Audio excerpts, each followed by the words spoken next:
Si je me branle sur le code pénal, est-ce que ça signifie que je viole la loi? C'est la question du débat d'aujourd'hui. Donc aujourd'hui je vais vous présenter cette nouvelle grue, cette magnifique et énorme grue pour caméra, donc plus précisément pour la FS700. Donc la grue en soi, vous le voyez, mesure en tout 4 mètres, donc c'est assez énorme. Elle est constituée en fait de plusieurs tubes en aluminium. Donc là j'ai deux premières sections de 2 mètres qui sont rejointes ici par des plaques et des vis de maintien à deux autres sections, donc une de 2 mètres en haut puisque ça continue là-bas et une de 1 mètre en dessous. Donc ce sont des tubes en alu de 19,5 par 35,5 mm. Super important et super pratique ici, regardez, c'est pas moi qui ai eu l'idée, mais franchement le mec qui a trouvé ça, c'est pas con du tout.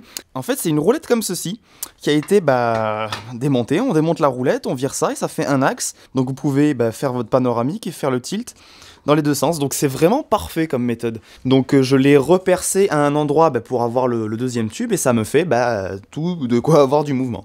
En dessous j'utilise un trépied qui est censé être pour niveau laser. LOL XD-MDR quand même, parce que niveau laser ça fait 100 grammes, là je me suis suspendu dessus, hein, donc c'est vraiment costaud comme pied. En plus l'avantage c'est qu'il y a un trou comme ça en plein milieu, donc on a pu y mettre une vis de diamètre 10 et serré avec un écrou comme vous le voyez. En dessous j'ai un dolly qu'on m'a donné, hein. Je fais encore un petit coucou à Nicolas le belge qui m'a envoyé tout ça. Donc j'ai une tige ici qui maintient tous les contrepoids, et il en manque un petit peu d'ailleurs. Donc là en tout j'ai 5, 7 et encore 2, j'ai 9 kg de contrepoids ici. Plus à l'arrière ici vous voyez que j'ai mis des rails de tiroir pour soutenir davantage de contrepoids. En fait à la base l'idée, parce que ça y est il faut qu'elle soit équilibrée de façon à ce qu'il y ait autant de poids de ce côté de la grue que de ce côté. Donc en fait l'idée c'était de pouvoir ajuster précisément, puisque plus on recule les contrepoids, plus on ajoute de poids, en fait, ça fait le même effet que rajouter des poids, donc c'était pour ajuster précisément. Mais ces pauvres petits machins de tiroir qui sont censés tenir 8 kg chacun n'en tiennent même pas 4 avant de commencer à plier. Donc voilà, donc j'ai une grosse partie des poids qui sont là et j'ajuste précisément avec ça.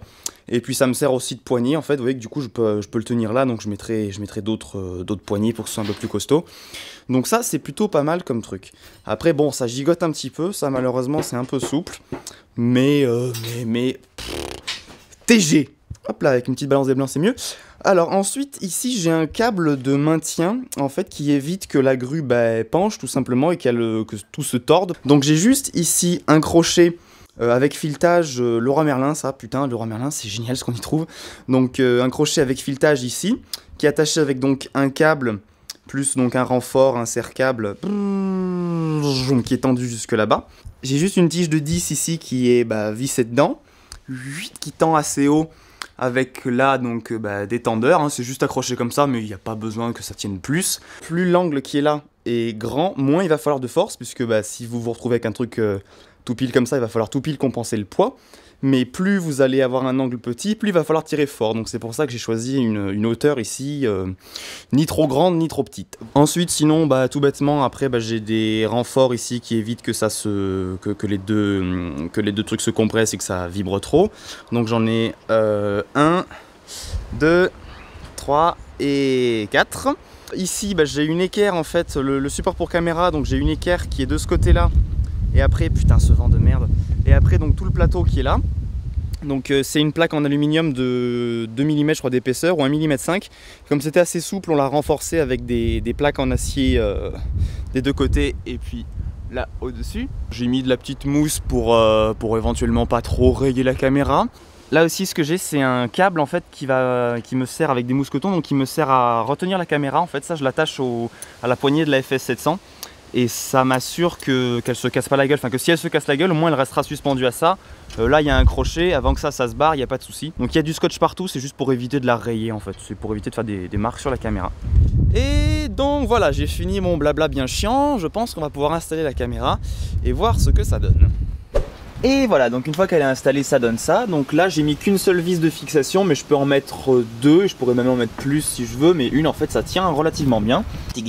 Donc ici, j'ai deux câbles qui courent, j'ai l'HDMI pour avoir le retour sur le moniteur qui est là-bas, et le câble de la télécommande qui est normalement sur le côté de la Sony. Donc hop là, rentrons. Donc ici, j'ai le retour direct vidéo de ce que voit la caméra. Vous voyez que si je bouge LOL XD, ça bouge. Ça c'est cool, ça c'est franchement putain de cool parce que faire un plan à l'aveuglette c'est pas top. Avec le bras magique donc qui est pincer là, hop, sur le pied. Ensuite, bah, j'ai le câble de la télécommande, enfin de la poignée latérale de la FS700 qui vient jusqu'ici. Et là, pour l'instant, putain, on voit que dalle. Ah oui, c'est mieux avec la Sony quand même. Hein. Donc voilà, avec le bouton qui est là, bah, je peux démarrer ou arrêter la vidéo. J'ai le contrôle du zoom si seulement il y avait un zoom sur, hop là, sur cet objectif. Donc j'ai tout, et à partir de là, bah, je peux démarrer la vidéo et regarder ce qui se passe et faire mes mouvements de grue. J'ai oublié de préciser, là, j'ai eu un tout petit souci. Qui est qu'en fait, vous voyez que bah, les deux fixations ne sont pas parfaitement droites, enfin pas parfaitement verticales. Du coup, ça se ressent sur tout le parallélogramme, qui est la grue en fait. Vous voyez que là, bah, c'est pas droit non plus, c'est pas droit non plus, c'est pas droit non plus. Et arrivé ici, eh ben, la caméra regarde légèrement vers le haut. Donc je vais soit mettre une tête de trépied pour pouvoir bah, faire varier l'orientation, et dans ce cas-là, garder une orientation qui est fixe tout au long du mouvement, soit faire un système avec des poulies où dans ce cas là j'aurai une poignée à l'autre bout et je pourrais moi-même orienter la caméra pendant le mouvement, mais ça je verrai. Donc maintenant quelques tests rapides puisque là je peux pas la sortir. Ok, donc petit test rapide vraiment à l'arrache, c'est juste pour que vous voyez ce que ça donne. Donc normalement on est censé avoir vraiment le même poids des deux côtés pour que ce soit souple, mais là comme j'en ai pas assez de contrepoids ici, effectivement il faut que je pousse, du coup ça fait des mouvements un petit peu moins fluides. Mais ça reste pas mal quand même.